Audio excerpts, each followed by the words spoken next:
Hello everyone, this is the Benjinator and you're watching Let's Play Soul Blazer. So, we conquered one model of town, we got another one available to us, but before we do that, we're gonna talk to these mice and these drawers and cats and so forth. Yeah, so that mouse just gave us some very boilerplate advice. This is the attic that has nothing in it so far, but that's gonna change later. So, it's like I said, this game is, it's kind of hard to screw up in this game because you always just get a ton of hints. So let's talk to this mouse. It seems to be worshipping a mummy. Ah, devout mouse. You'll be purified. I don't know. That thing looks kind of suspicious. Ah. Uh-oh. I'm a little scared. Nah, it just restores your health. It doesn't transform you into Emotep from the movie The Mummy. By the way, if you guys have not seen the late 90s Mummy, because there was one that was made like in the early 40s with Boris Karloff, that one's good too, but the one with Brandon Fraser in the late 90s, you definitely got to see it. It is ridiculous. It is unintentionally funny. It's supposed to be like a horror movie, but it's actually kind of great. Okay, so, and oh yeah, we already did that. Thanks, plant. I mean, I know you get your heart in the right place, but yeah, we already know all this. So where's the other armoire thingy? There's one down here, I believe. Hello. Ah. The jumping armoire. That's fun. I don't know, I didn't know that armoires could accumulate calories, but who knew? Who knew? Oy vey. Have we already talked to this plant? I think we have. Yeah, he's just gonna keep giving you some more advice, letting you know that there are 2 models of town. So I guess I guess still, so far, I mean, I definitely feel like in this world, even though I really like this world, when you have an opportunity to go back to town after there's like, you've completed like part of a level, not a whole lot changes. Like, there's only so many things that you can do, whereas in other towns I feel kind of like there's a lot that you can do just by going from one dungeon, completing part of it, and then going back to town, so.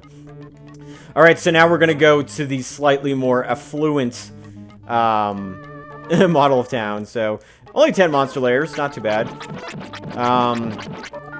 Yay, we got a lot of level up. We're just crushing it as far as levels go.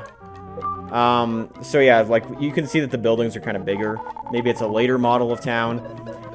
So you have to kind of think about one of these, I mean, was Dr. Leo, in addition to being, like, apparently a brilliant conjurer of evil spirits, somebody that secretly planned to be, like, a architect or something?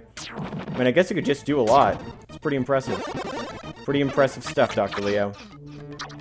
These are nice-looking towns, though. They actually do remind me of the towns that you, Oy vey, oy vey, oy. Invisible catapults. Oi! What are you doing? Oh, there's one more. Okay. Oh god, the narrowness of this is just, it sucks. Wow. Okay, we just dispensed with that. Ah! Your cover is no more, archers. you will be dealt with harshly. But yeah, I think the model of town aspect is pretty nifty. Oh, sweet. A chest of drawers in the attic. That's fairly convenient. Cool. Although we just downsized the buildings.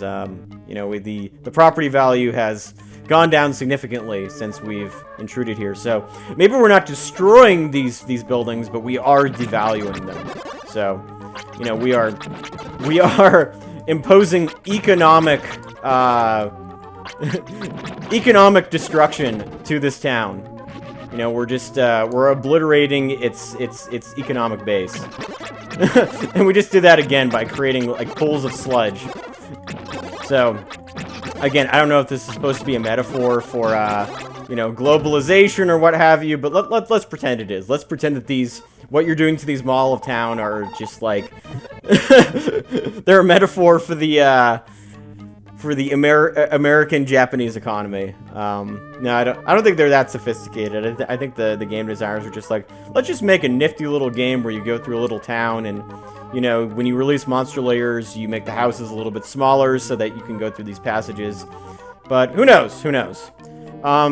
I mean, you have to give game designers credit, because there was a single man who conceptualized Xenogears, and its story, Mr. Tetsuya Takahashi, and I consider it a brilliant piece of writing. If you are considering Xenogears as a text, I think it is a brilliant text. Let's put it that way. This game is not a brilliant text, but it's a fun game, so that's really all that matters. All right. Oh, another strange bottle, which we've never used once. However, that's partially because I'm cheating a little bit by using save states. So the one time we did die, we did get to keep our gems. But again, even if you do die, even if you are like playing this on the legit SNES system, even if you die, even if you lose your gems, you'll be able to get them back pretty easily. Like, gems are aplenty. And, you know, when you use the light arrow magic, it's really not going to take up that much. So, you'll be in very, very good shape. As long as you're not using, like, the expensive spells. Like, it is kind of fun to use Tornado every once in a while just for shits and giggles, but its practical use is sort of limited. Alright, so 3 more of these Monstaleas. Then we're going to be done with the models of town. This actually is taking up less time than I remember. I remember it seemed like the models of town just took up a ton of time, but, oh, got all of them. Y'all dead. They're all just waiting for us. Whee! Okay. So what are we releasing now? A cat. A very happy cat. Could be a sad cat. Could be an asleep cat, although if it was an asleep cat, they'd probably tell us, because they're usually pretty good at telling us about asleep cats. So, 2 more monster layers, and then we're gonna be... Oh, look at that. We're getting fired upon by the Invisa catapults. Oi. They actually... they're guarding the farmland against, you know, against giants, apparently. Not doing a very good job, though. Those are big-ass catapults, though. I mean, these Illiputians,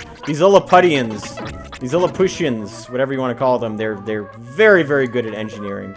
And when it comes to designing things to scale, well, they're not good at designing things to scale, but they're good at making big-ass catapults, so...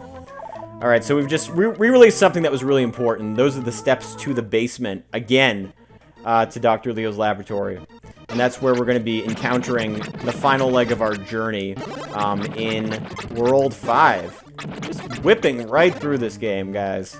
I mean, I could have done this all in a single day, but this is the part of the semester. As I mentioned before, I'm a part-time teacher at the university here in Reno, and so sometimes things get a little bit hectic.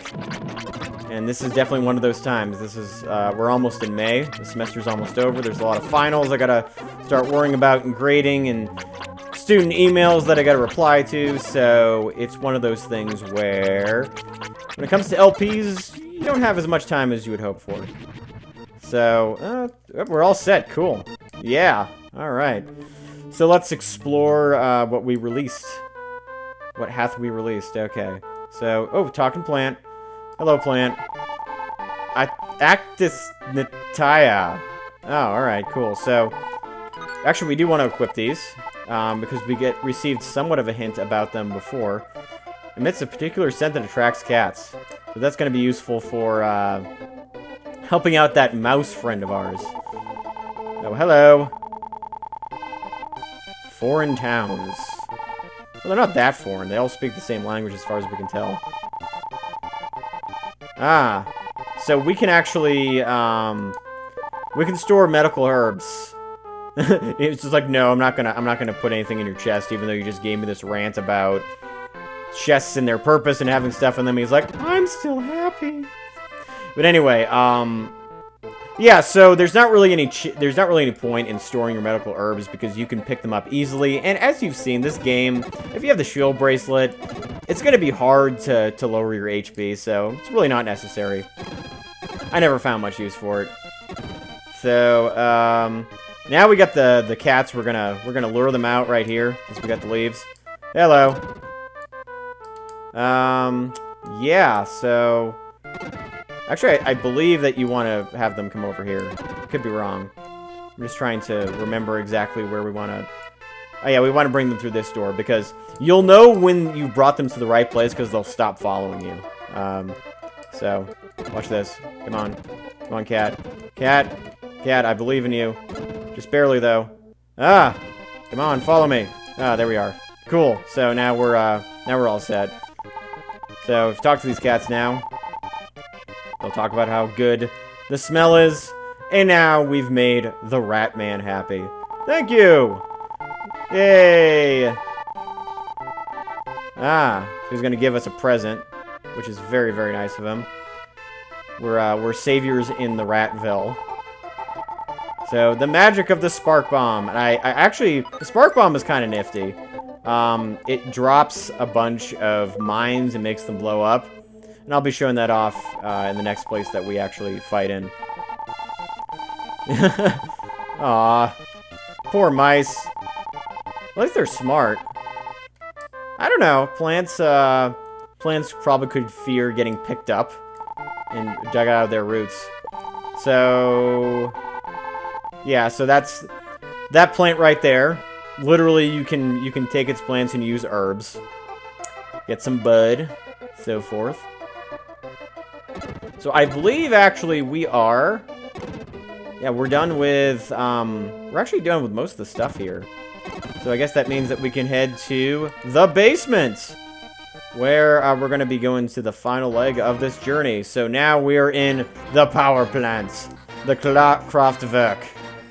Yeah, so can you believe it? Dr. Leo not only has a basement full of machines, but he has his own power source in his basement with whirling spikes. And speaking of which, I'm going to show off that spell right now. Check it out.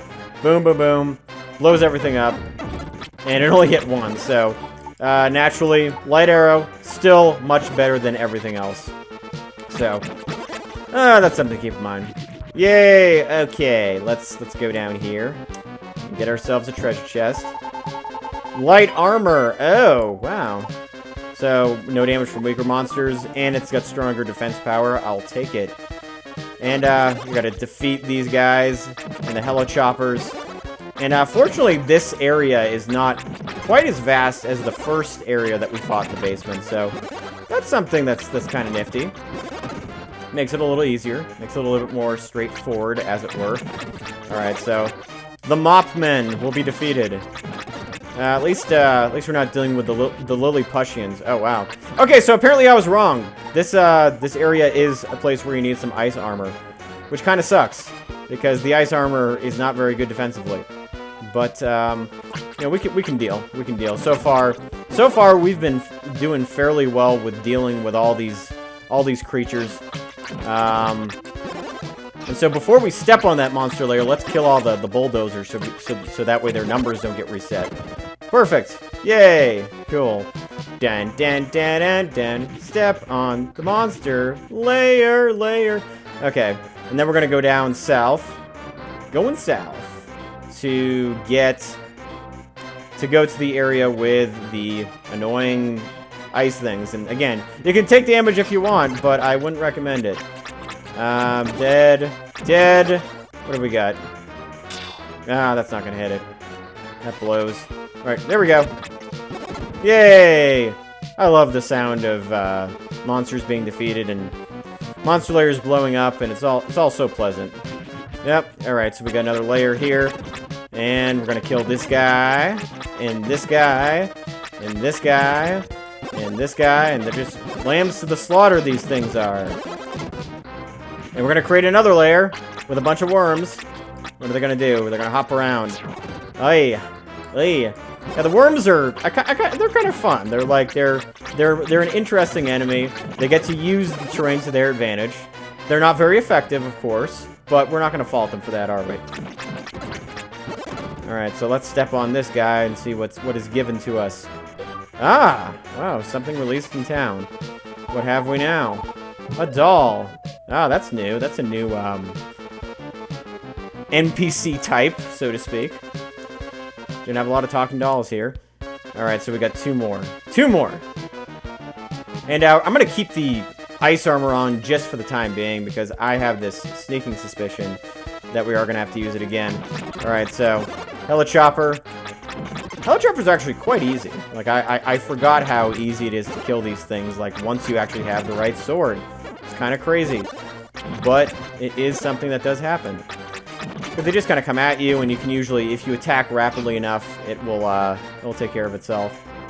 Oi, I'm getting hurted. And so we're gonna get some free EXP over there. But I mean, these things, yeah, I'm really not trying when it comes to dealing with those little dudes right there. No, let's stay. Yay. Okay, so let's cross to the other side. And ow. Okay, so how many more monster layers we got to deal with? Because I feel like there is one more that we have not quite dealt with. Ah, okay, yeah, this guy. So this is important. There's one more monster layer, and then we're gonna actually have a reveal, I believe. After this. So step on it. Oh, there we go. Cool. And this will lead to yay, we're gonna get our health restored. Okay, so we're making our way through the final leg of the journey in Leo's lab. What are we gonna encounter next? Find out in the next episode of Let's Play Soul Blazer. This is the Bench Engineer, and thank you guys for watching.